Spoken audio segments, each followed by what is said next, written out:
Americans made their choice. Donald Trump is now the leader of the free world, and of course we will work with him, and the government should work with him to meet our common interests. There's clearly been a big shift now in the approach to the Ukraine-Russia war, but some things haven't changed, and that is there needs to be a just outcome from the Ukrainian point of view. It doesn't change the fact that the war was completely immoral and wrong in the first place. It's a threat not clearly, as it has been to Ukraine, but also to the wider West, ourselves and America included. And it's down to all of us now to continue to stand up for Ukraine to make sure that we have a just outcome to the situation. Would it be uncomfortable to see a sort of warm and friendly meeting in person between the leader of the West, our side, if you will, and President Putin? Is it too soon to bring him in from the cold? Well, there's a suggestion that President Trump has made that he may meet with Vladimir Putin in Saudi Arabia, perhaps. And I think that's fine. That's all part of the choreography and the various steps that will be taken in pursuit of a just peace. But as I say, the important thing, I think, for us now is to a degree, actually, because this is a fast-changing situation. We've just seen Peter Hegseth making his comments, Donald Trump last night making various comments. It's a fast-moving situation. I think we really need to digest exactly what is being suggested here, whilst at the same time making sure that we stand firmly with Ukraine during the coming weeks and months. Let's talk about the GDP data. Yeah. Welcome positive surprise in the December print? No, a flatlining economy, and from a government that has talked a good story about growth, but actually when it's come down to it, has failed to deliver. Now, that's because, firstly, they talked down the economy, of course, when they came into office, and we've seen what that's done to business sentiment. But, of course, we had also that disastrous budget with all those tax and spend increases, particularly the increase in taxation on employers' national insurance, and that really has pretty much killed growth stone dead, whilst at the same time stoking up inflation, downward pressure on people's wages, higher unemployment, but overall a very stagnant economy, I'm afraid. I mean, yes, for the fourth quarter, it's pretty much stagnant, only growing at 0.1%. But December itself was noticeably better than expected at plus 0.4%.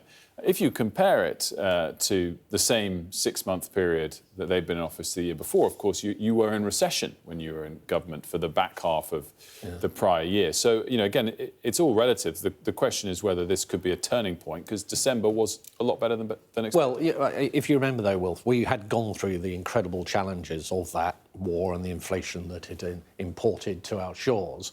We actually handed over an economy that was the fastest growing of the G7. We had near record levels of employment, a near record low level of unemployment. We'd had real wages growing for 13 consecutive months, and we got inflation down from its peak of over 11% down to bang on target of 2% on the day of the general election. But on the broader point about growth, of course, it was only last week that the Bank of England said that it was halving its forecast for growth for this year. I mean, that is quite astonishing. So there is a very serious growth challenge that this government has, and there's nothing that we're hearing at the moment that I think is likely to be changing that. If you were Chancellor, how would you be trying to deal with the US President and the way in which we're seeing tariffs imposed on a lot of countries, including partners, but as yet, not the UK specifically?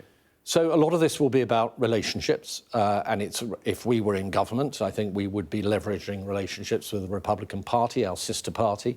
We made, of course, quite reasonable progress under the last Trump administration when it came to a trade deal with America, which is what we really should be pursuing. But I think the mood music that the Starmer Prime Ministership has sort of brought in has been rather tricky, to say the least. You know, a lot of rather juvenile comments made early on about the president, which I think has soured the music, the mood music. An ambassador who has been a little bit controversial as he's been introduced over into the United States. So really engagement is the most important thing that this country should be doing at the moment and focusing on. Where do you stand on where defence spending should be? I mean, clearly the game has changed once again, as it has a lot in recent years, but particularly the last couple of weeks, just yesterday with comments from the US Defence Secretary. Is this something that, forget 2.3 or 2.5% by this year or even the end of the decade, is this a moment to draw a line in the sand and increase defence spending by a huge degree? So, well, we had committed, as we went into the last election, to going to 2.5% by 2030. We are going through, as you know, as a party, a major policy exercise to come up with the policies for the next general election. Defence will be a very, very important part of that. But so whilst I can't give you specific figures at the moment, I think it's fair to recognise the fact that we have gone from a peace dividend after the Cold War back into a situation where now the world is much more precarious.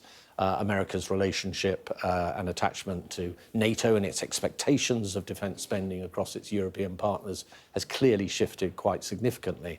And I think under those circumstances, we're going to be having to look at a very robust approach to making sure that we're spending enough on our defence. I guess, you know, you can't predict what's going to happen in world affairs, but looking back as we're able to now, over the 14 years in government, should the Conservatives have invested a bit more in defence year on year so that the state of play wasn't as bad as it is now? So I think, look, we've always been the party that has been committed to defence, and you're going back to Ukraine, for example, we were right in the vanguard as a government, as we were then, in supporting Ukraine. Should it have been a bit more? Well, we put £3 billion a year into Ukraine and defending Ukraine on the front line. But look, I think we're under new leadership now. We have an opportunity to start with a blank sheet of paper and to really address lots of big issues, of which defence is one. The economy, of course, is another big issue too, to come up with the right answers so that we're in the right position come the next general election to have the right offer to the British people. And presumably any increase in defence spending that's proposed by the government is something subject to your leaders' new policies you'd support. Well, we'd have to see, absolutely have to see the detail. They are prevaricating as to exactly what their policy is. Whether they would commit to 2.5, for example, is not clear. But let's wait and see exactly what they come forward with. But it comes back, Wilf, to the economy, because the way in which you have a strong defence, the way in which you educate your children to the highest standards, have the kind of NHS that we want, etc., is you have a growing, productive economy with businesses that are expanding and investment that's happening, because this is a great place to do business. Now, unfortunately, under this government, none of the above is the case, and that is fundamentally the problem. And what I and my colleagues are going to be doing is coming up with that policy platform, a rewiring of the economy. That means that we look at lower taxes, greater growth, greater entrepreneurship, greater wealth creation to generate the sort of economy that can meet those kind of challenges, including defence going forward. And just finally, I mean, as per the latest announcement that we were talking about with Matthew Pennycook earlier, presumably more house building is something that you're behind. It's something that's needed, but also something that boosts the economy. Yeah, but it's also something, once again, where the OBR and others have said that the Labour Party are very unlikely to meet, for example, their house building target of 1.5 million new homes over this coming Parliament.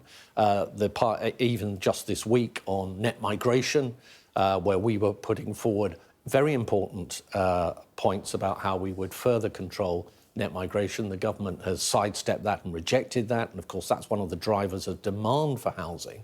So it's not just building, it's also migration that's driving that excess demand for properties up and down the country. And I think there are questions about capacity as well in the labour market to actually deliver on building and constructing these long-term projects. And that brings you back to the economy and things like national insurance, not just the rate, but the threshold changes, which will impact many of the workers in those sectors, make it more expensive to employ them and more difficult, therefore, to deliver on things like vital infrastructure. Of course, the Housing Minister did recommit to that 1.5 million target by the end of the Parliament, something which we won't be able to... Well, they committed to growth, Wilf, and it hasn't happened. So, well, you know, let's see the results. Yeah. Well, yeah, to be fair, this is a target for the end of the Parliament, so we can't mark them on it yet. But always a pleasure to catch up. Thanks so much for joining us, Shadow Chancellor Mel Stride. Thank you.